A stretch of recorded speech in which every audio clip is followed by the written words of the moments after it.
നിങ്ങളുടെ favourite shows ഇനി ഒരിക്കലും മിസ്സാവില്ല. ഇപ്പോൾ C5 കാണും നിങ്ങളുടെ ഫേവറേറ്റ് ഷോസ് തികച്ചും സൗജന്യമായി. ഒരവകാശമില്ലെന്ന് നിങ്ങൾക്ക് തന്നെ അറിയാം. കുടിയിറക്കാനൊന്നും പറ്റില്ല. വേലയിറക്കാതെ പോവാൻ നോക്ക്. ഇല്ല, സാറിന് അറിയാത്തുണ്ടാ, ഞങ്ങള് സ്റ്റീഫൻ മുതലാളിയുടെ ആൾക്കാരാ. ഞാൻ ഇവിടുത്തെ മുൻ MLA കരുണാകരക്കുറുപ്പിന്റെ മോനാ. ഈ കാണുന്നത് കരുണാകരക്കുറുപ്പിന്റെ ജനങ്ങളും. ഇവരെ ഇവിടുന്ന് കുടിയൊഴിപ്പിക്കാൻ ഞങ്ങൾ അനുവദിക്കില്ല.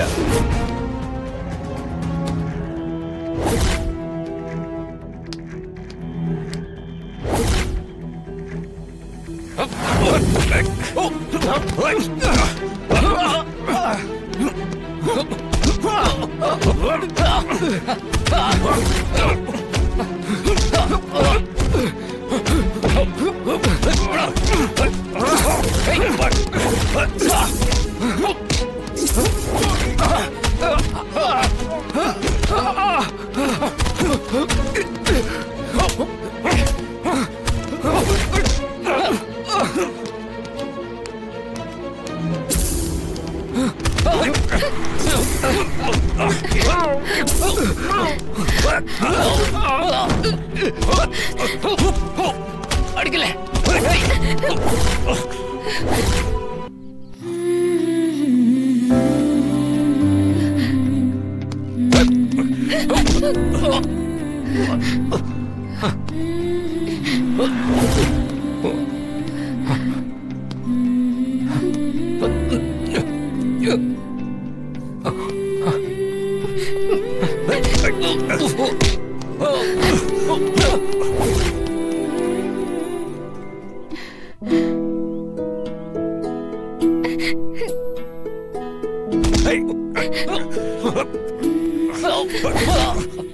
അടിക്കല്ലേ?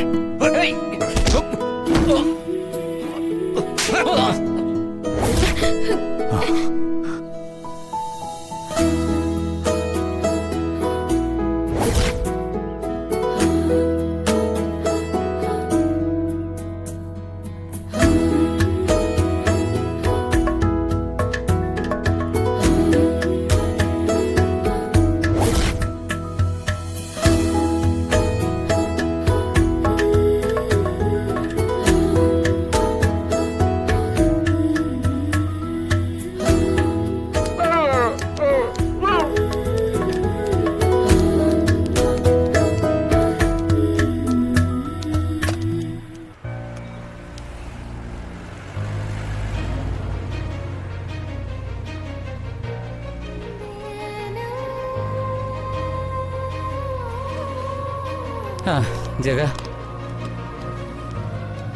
അല്ല, ഇവനെന്തോന്നു? കഷ്ടം തന്നെ. എന്താ ചേട്ടാ അവിടെ പ്രശ്നം? ഞങ്ങളെ കുടിയിറക്കിക്കാൻ വന്ന ഗുണ്ടകളാ.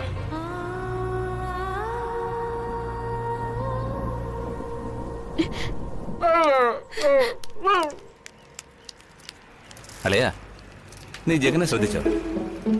ഇത്രയും പ്രശ്നം നടന്നുകൊണ്ടിരുന്നപ്പോ അവൻ അവളെ നോക്കി ശൃംഗരിക്കുന്ന പോലെ ഉണ്ടല്ലോ. എടാ, ഒരു കാര്യം ഉറപ്പായി.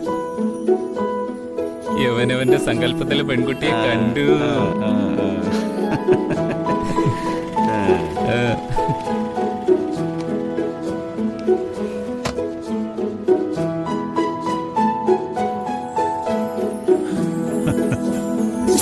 എന്റെ ജീവിതത്തിലേക്ക് കടന്നു വരേണ്ട പെണ്ണിനെ പറ്റി എനിക്ക് ചില സങ്കല്പങ്ങളൊക്കെ ഉണ്ട്. അങ്ങനെയാണോ?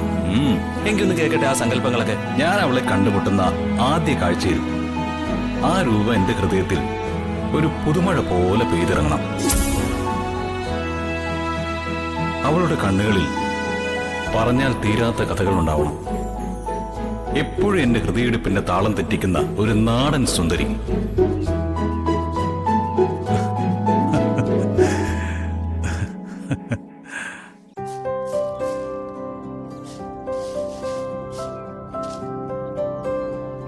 ചേച്ചി എന്തായി നോക്കുന്നേ? പുതിയ ജോബ് വേക്കൻസി വല്ലതും ഉണ്ടോ എന്ന് നോക്കാം. അതിന് രാജീവ് സാറിന്റെ കമ്പനിയിൽ നിന്ന് ചേച്ചി ആരും പിരിച്ചുവിട്ടിട്ടില്ലല്ലോ. ആ ജോലി തന്നെ നോക്കിയാ പോരെ? ശരിയാ വന്ദനെ, രാജീവിന്റെ കമ്പനിയോട് നീ ആയിട്ട് പിണങ്ങി നിൽക്കരുത്. അവിടെ പോയി ജോലി ചെയ്യണം. ഒരു പക്ഷേ രാജീവിന്റെ ആത്മാവും അത് ആഗ്രഹിക്കുന്നുണ്ടാവും. ശരിയായിരിക്കാം. പക്ഷേ സാഗറും രാജീവും ആയിരിക്കും ഇപ്പൊ കമ്പനി ഭരണം നടത്തുന്നത്. ദീമോളെ എന്നോടൊപ്പം വളർത്തുന്നതില് അവർക്കും ശത്രുതയുണ്ടാവും. അതുകൊണ്ട് ആ കമ്പനിയിൽ വീണ്ടും പോവാതിരിക്കായിരിക്കും നല്ലത്.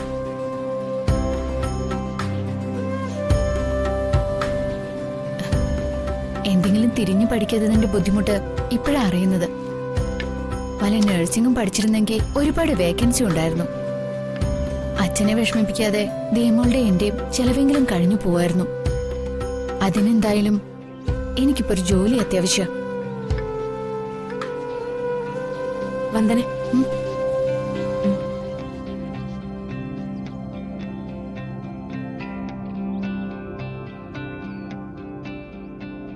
അയ്യോ, അമ്മയുടെ തേക്കുട്ടിക്ക് എന്താ പറ്റിയേ?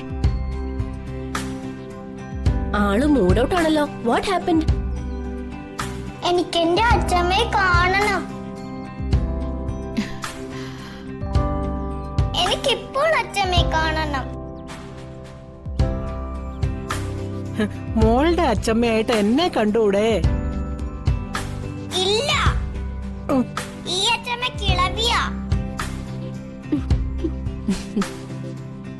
എന്റെ അച്ഛമ്മ ഈ മുത്തശ്ശേക്കാൾ സുന്ദരിയാ. സുചിത്രേ, ഓ പിന്നെ സൗന്ദര്യ മത്സരത്തിൽ 1ാം സ്ഥാനം കിട്ടിയ ആളല്ലേ നിന്റെ അച്ഛമ്മ? ഓ, ഞാൻ പള്ളിക്കൂടത്തിൽ പഠിക്കുമ്പോ ഞാനായിരുന്നു അവിടുത്തെ സുന്ദരി കോത.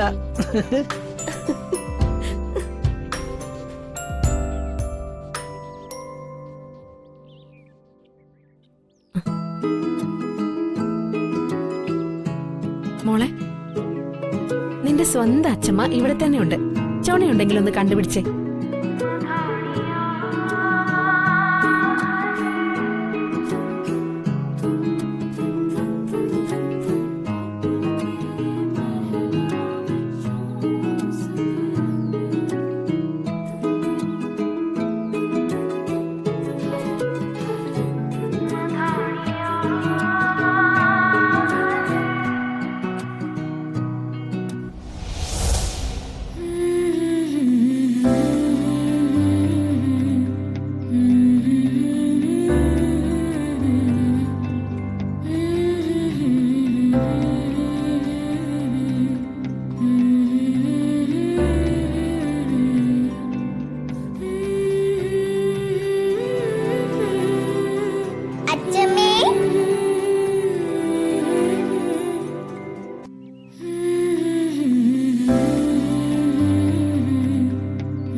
ഡൗൺലോഡ് ചെയ്യൂ C5 ആപ്പ്. കാണൂ എല്ലാ എപ്പിസോഡുകളും സൗജന്യമായി.